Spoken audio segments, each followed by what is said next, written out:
What's up, board game people? We're starting off the week with a big one.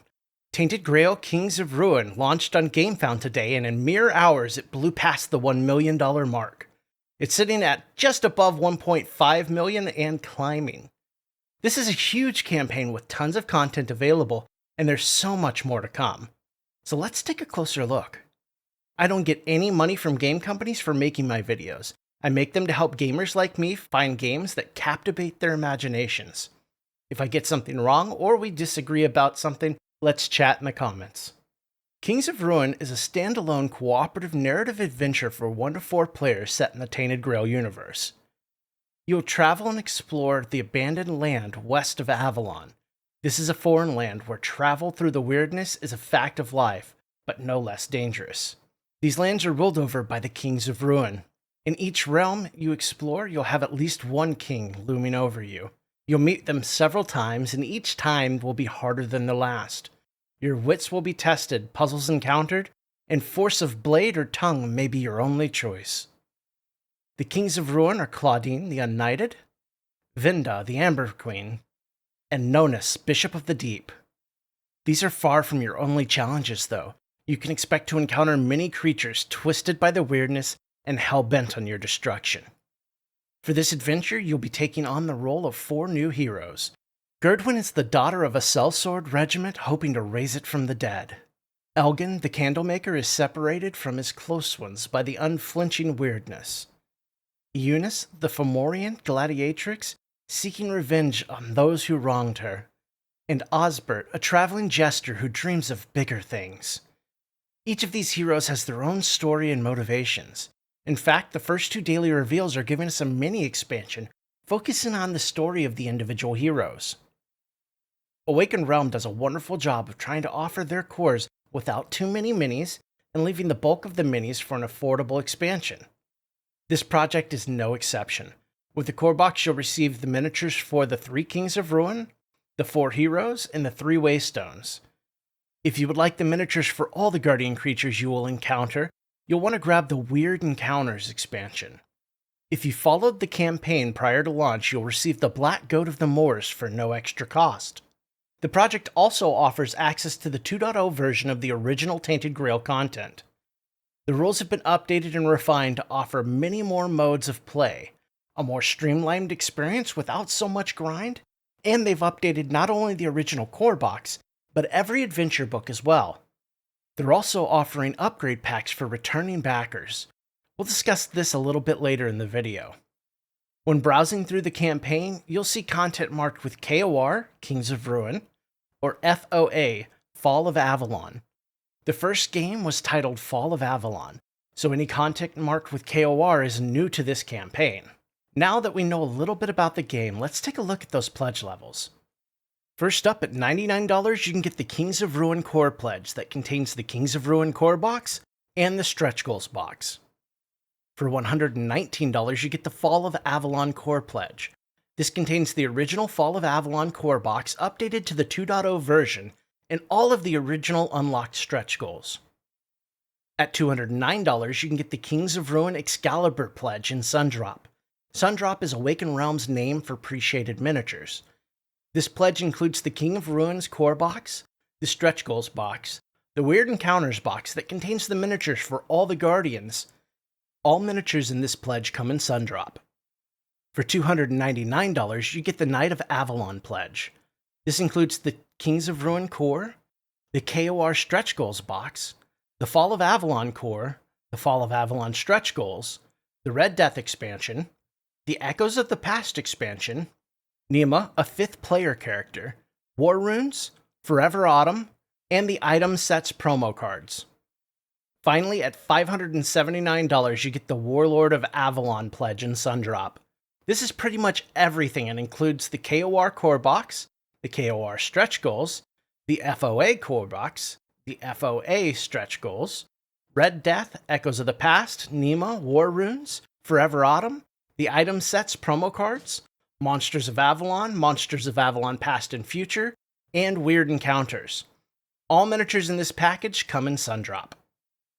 Of course, if those packages don't suit your needs, you can put your own together in the add-on section.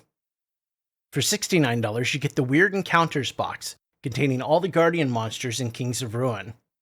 For $95, you get the Weird Encounters box and Sundrop. For $65, you get the Kings of Ruins card sleeves. And for $8, you can get the Black Go to the Moors if you missed it. Now moving on to the Fall of Avalon add-ons.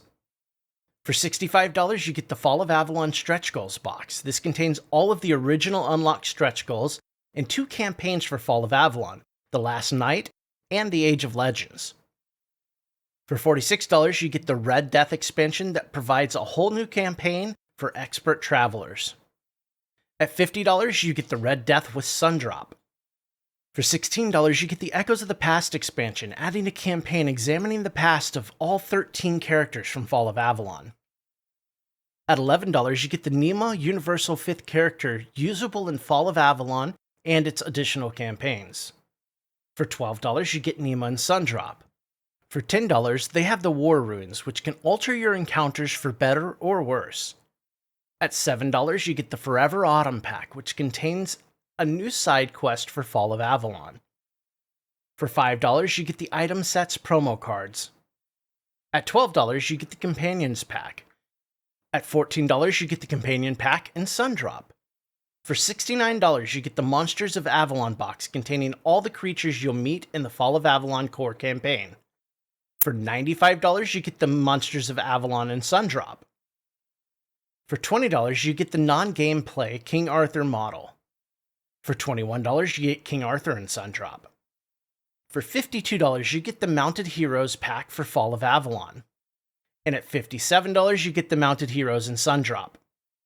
For $11, you get metal coins. For $69, you get the Monsters of Avalon Past and Futures box containing miniatures for most creatures you'll meet across the Fall of Avalon's additional campaigns. For $95, you get the Monsters of Avalon's Past and Future and Sundrop. For $7, you can get the Adventurer's Notebook. For $73, you get the card sleeves for the Core and Stretch Goals box of Fall of Avalon. For $14, you get the card sleeves for the Echoes of the Past and Red Death. For $27, you get the Neoprene mat for Fall of Avalon. And finally, at $27, you can get the art book for Fall of Avalon. Down at the bottom of the add-on section, you'll find the update packs for returning backers. It's important to note that the updated exploration journals are not necessarily needed. Most only received minor rewordings and corrections. At $8, you can get the 2.0 update pack with all of the updated cards, rulebook, and save sheets.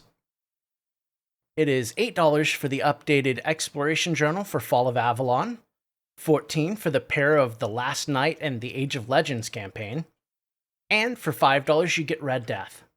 The project has stretch goals in the forms of daily reveals. Awaken Realms is known for increasing the value of their core pledge massively using stretch goals. There also may be funding stretch goals coming. So far, they've revealed a mini expansion called the Echoes of Ruin that will be included with the core box, examining the past of each of the heroes. You'll have to check back each day to see more. Shipping is estimated in a chart near the bottom of the page. For the amount of game they're shipping, estimates for the US at least seem very fair. Their packaging is always top-notch, so your game should arrive safe. Also, the campaign is part of their new Stable Pledge program. So, if the cost of the project were to rise over 10%, you'd be able to get a full refund within 2 weeks of them opening the Pledge Manager.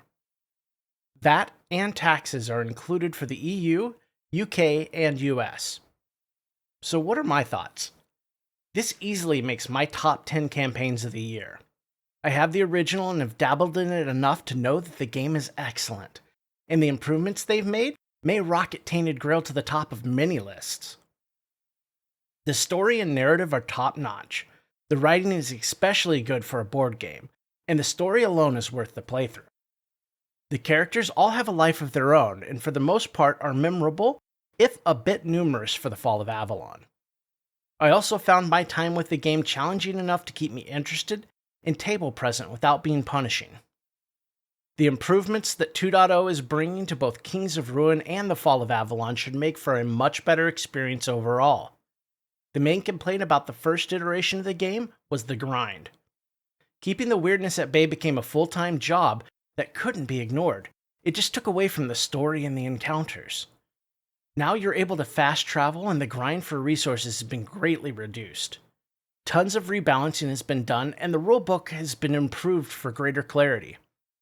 Finally, your first steps in Avalon should land a little lighter, allowing you to get your feet under you before Avalon tries to rip you apart. Awakened Realms has a miniature style that is very take it or leave it. I don't know exactly how to describe it. Stylized chunky isn't quite the right wording. Personally, I enjoy the style, and I love that over the years they've been evolving it. The miniatures have tons of texture now, with a nice mixture of textures that really shows that they are growing. They have fantastic, unique sculpts that don't look like every other Dungeon Crawler's minis. They're unmistakably Tainted Grail. The best thing about the miniatures is you aren't forced into taking any beyond the few that will come in the core boxes. You have a choice not to get any of the minis and still enjoy your game. Or if you're like me, you'll get all the minis and your pile of shame will level up. The art style and direction remains very consistent throughout the game. The cards, components, and map illustrations are all dark, gritty, and look to fade to dust at a moment's notice. The items are a scarce resource, but they're impactful and not something to be wasted. The characters all have unique skills abundant enough to allow for enough customization to truly make the character your own. Honestly, there's just so much they got right, and they have only made that better with the second iteration. If I had to guess at gripes, I'd say that some people will still not be happy having to get a few minis in the core box. They'd rather no plastic. I also imagine that a bit of the grind is still there. It's part of the gameplay experience. You have dwindling resources. This is a survival game, not hack and slash. You must be smart about when to fight and when to attempt diplomacy. You'll watch every resource you have and at times second guess yourself when spending them. This is all intrinsic to the experience and is well executed by the designers. Last, I'd say that some people will find the story mode too light, and the conquest mode too punishing. This isn't a game that will hold your hand. If you want just the story with the conflicts being easier to navigate, story mode should be perfect. But past that, it's going to be a challenge. Conquest mode from Fall of Avalon was tough, but rewarding in its own right. It was the way the game was meant to be played. Expect a lot more to come. There will be new pledge levels introduced, probably expansions for Kings of Ruin, more characters, more events, and likely more campaigns. If this is your first steps in Avalon, you have a sprawling adventure ahead of you that'll keep you busy for quite some time. If you're returning, there are so many things to look forward to here. Between the two games, there are probably easily 100 or more hours of content to be experienced. So who would like this game? I'd say anyone looking for a long-form adventure game with an emphasis on story and at times difficulty will likely love the game. If you're a returning backer and you hated the first game, I imagine the changes will alleviate some of your sourness, but I doubt you're going to love it on a second taste. There are those that just won't like the game, and that's quite alright. But if you're looking for something dark, gritty, and challenging, give this a try. It might quickly become a favorite. And there's enough content now for it to become an obsession. So ladies and germs, that's Tainted Grail in all its glory. Worth the wait? I think so. What about you? Let me know what you think of the game in the comments. We'll be back later this week with a guide for Dungeon Crusade and our weekly news video. If you haven't already, please consider subscribing and helping our channel grow and reach more gamers in our corner of the hobby.